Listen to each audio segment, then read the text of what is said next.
So I recently read A Short Stay in Hell, and it got me thinking about the afterlife and, to an extent, The Good Place. And now I want to talk about it. Spoilers for both stories. Short Stay in Hell is a novella written by Stephen Peck, in which a man recently passes away and he enters a personalized hell. He's thrown into a library of infinite possibilities, and the only way out is to find the story of his life. Mind you, these books are really random. A lot of are written with just a bunch of character, like comma, never any words. Difficult to find any semblance of a word or even a sentence. It's an infinite library with levels and levels of books just everywhere. It goes on for infinity, trillions of miles of books just everywhere. So obviously this is an impossible task. Definitely recommend reading it. I enjoyed it, but for a different reason. Highly recommend. It did give me perspective on just an appreciation for life. But I couldn't stop thinking about the idea of infinity. Just something going on forever. It's impossible to stop existing in this personalized hell. But anyways, the thought stuck around. The idea of infinity and the afterlife, and not so much the dread of the end, but more thought stuck around so much that I needed to watch The Good Place because the way the book ends is unresolved. So I needed some resolution, and The Good Place was, if you've ever seen the show, fantastic. Definitely has a resolution of some kind. But definitely go watch it before I spoil it now. Spoilers for both stories. The book left me feeling despair and negative because we don't learn the end. We will never know if he finds his book. We will never know if he finds his lost love, Rachel, in this vast infinity of library. It's impossible to know what's at the end of infinity. That's why it left me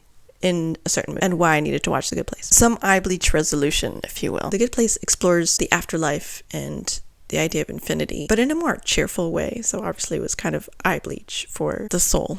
If you've never seen The Good Place, it's about Eleanor Shellstrop, who's recently passed away, and she enters the good place, but she realizes she doesn't belong. It's a case of mistaken identity, and so she's doing her best to be a good person and fit in and belong. Real spoilers, by the end of season 1, Eleanor and her 3 friends realize that this is not the good place, this is the bad place, and they realize that they've all been torturing each other in some fashion. And it takes a myth of Sisyphus approach because they keep getting their memories wiped soon after the first season. Anyways, the idea of infinity is in both stories. Anyways, in The Good Place, after a tumultuous journey, the gang actually ends up in the good place. But they still learn that the idea of infinity kills any joy and any meaning in anything. So they essentially create a kind of death, a way to quit existing. Because death is why we can find meaning in anything. Moments are short and don't last, which is why we can appreciate them more and love more. It's an unpleasant truth we live with every day, and we can't decide when to go, like in The Good Place. But both made me see things different. But anyways, that's it. I don't know where I was going with this. Tell the ones you love them. Nothing lasts forever in life. Appreciate that flower you picked because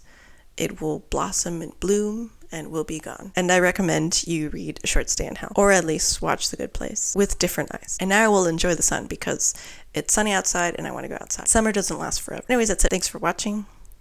Bye.